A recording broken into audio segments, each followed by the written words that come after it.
bien-aimés dans le Seigneur, nous voulons commencer une nouvelle série d'émissions qui est intitulée « De la survie à la vie ». D'abord, je vous propose un texte important de 2 Corinthiens 5, 20. On dit « Nous faisons donc les fonctions d'ambassadeurs pour Christ, comme si Dieu exhortait par nous, nous vous en supplions au nom de Jésus-Christ.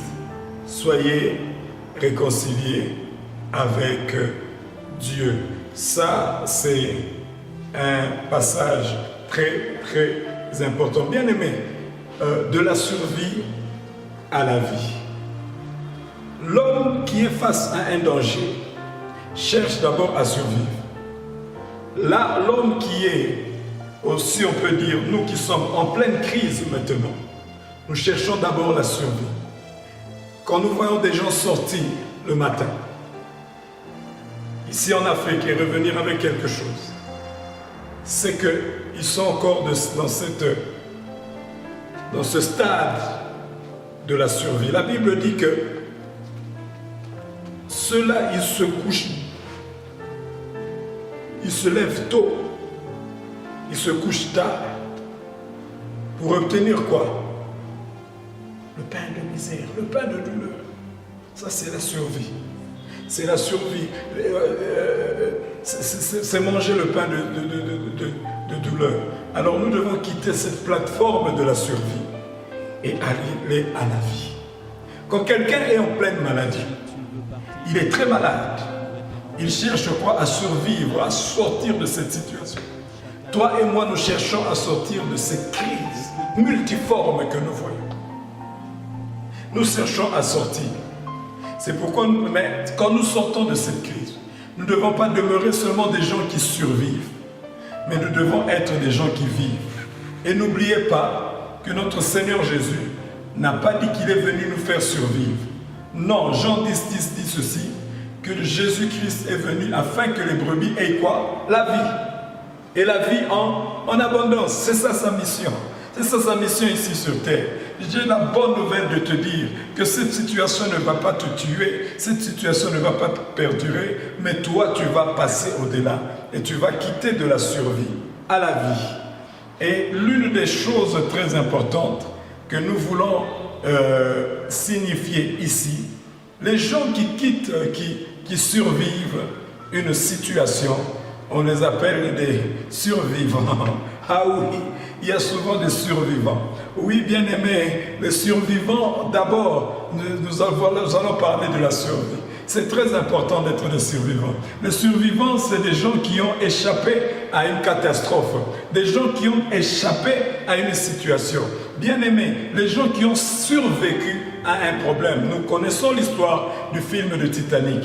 La dame qui a raconté à la fin cette histoire, les gens disent qu'elle est parmi les survivants de Titanic. Elle est parmi les gens qui ont raconté son histoire. Qu'elle a rencontré quelqu'un dans le bateau. Elle était tombée amoureuse de quelqu'un qui était de classe inférieure et cet homme est mort. Et là, on a fait ça comme un film. Et elle a raconté son histoire. Elle a survécu au Titanic. Il y a ceux qu'on appelle les gens de la scène, les anciens combattants. Les anciens combattants, ce sont des gens qui ont survécu à la guerre. Ils ont survécu, la guerre ne les a pas tués. Bien-aimés, soyons persévérants dans la prière, soyons attachés à Dieu, parce que cette situation ne va pas nous exterminer, mais nous allons survivre. Nous allons survivre de cela. La Bible nous dit qu'il y avait un grand fléau, il y avait une grande catastrophe, il y avait une inondation de tous côtés. À l'époque de Noé, il y avait le grand déluge. Mais Noé et ses enfants étaient des survivants. Ils ont survécu ce grand déluge. Bien-aimés, pourquoi nous parlons des survivants? Parce que, vous devez savoir que nous ne sommes pas encore au temps de la grande tribulation. 2, nous ne sommes pas encore au temps où Dieu va détruire complètement cette terre. 3, nous ne sommes pas encore réellement à la fin des temps. Il est vrai que nous sommes au temps de la fin, mais tout n'est pas encore la fin. Maintenant, tout le monde panique. Tout le monde panique, mais ce n'est pas encore cela. Nous ne sommes pas encore à ce point-là. Il est vrai que je n'ai pas encore vu de mon vivant des morts aussi rapides que maintenant. Mais Dieu nous rassure une chose, que quand tu pries, et que toi tu pries, et que tu as foi en Dieu, il est vrai qu'il y a beaucoup même de ton entourage, même de ta famille, mais j'aimerais rassurer à quelqu'un, tu vas survivre. Noé est sorti, et ils étaient les survivants de tous ces gens. La Bible nous parle qu'il y avait tout un peuple qui est sorti, tout un peuple qui est sorti. Ils sont sortis d'Israël, mais ils ont désobéi à Dieu pendant 40 ans. Il y avait 2 personnes qui étaient restées, et c'était les survivants, Josué et Caleb, qui étaient des survivants.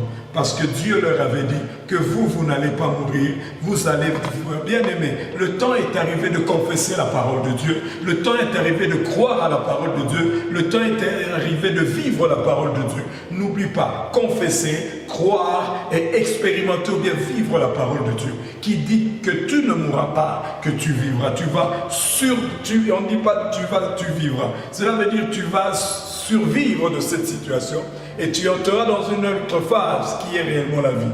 Oh bien-aimés, ils ont survécu. Ils ont survécu à cette situation. Josué et Caleb a survécu. Il y a encore un enfant qui était tout bébé. Ses compères, les gens de son âge et de son sexe, ont été jetés dans la rivière, ont été jetés dans le fleuve Nil. Mais lui, on n'a pas pu le jeter. La Bible dit que sa mère vit qu'il était beau. Il y avait une loi qui interdisait à tout mâle de survivre, qui interdisait, qui disait que tout mâle doit être tué et jeté dans l'eau. La mère de Moïse regarda cet enfant et elle l'a caché pendant 3 mois. La Bible dit qu'elle vit qu'il était beau.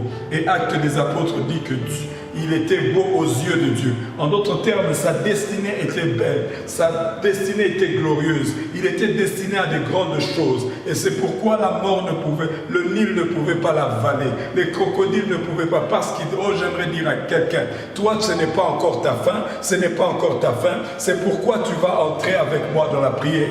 Parce que Dieu va te faire survivre. Ce n'est pas ces maladies-là qui, si la malaria ne t'a pas tué, qui tue d'autres.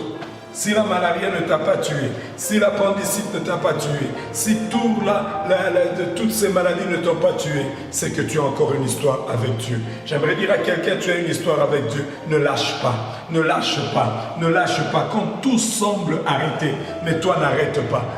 Continue dans la prière. Et ce bébé a survécu. Et bien aimé, quand il a survécu à ce grand dilemme, oh, il est sorti vainqueur. Il est sorti vainqueur. Bien-aimé, j'aimerais dire à quelqu'un, le temps est arrivé où Dieu va célébrer les survivants. Et les survivants, ce sont les gens qu'on a failli tuer. La Bible dit, ce sont des tisons tirés par le feu. Oh, alléluia. Je dis à quelqu'un, tu es un survivant. Cette situation-là ne va pas te tuer. Cette situation ne va pas te tuer, mais tu vas en sortir survivant. Il est vrai qu'on n'a pas encore étayé notre passage. Nous n'en avons pas encore parlé, mais nous allons en parler. Ça, nous introduisons notre thème de la survie à la vie. Que Dieu vous bénisse.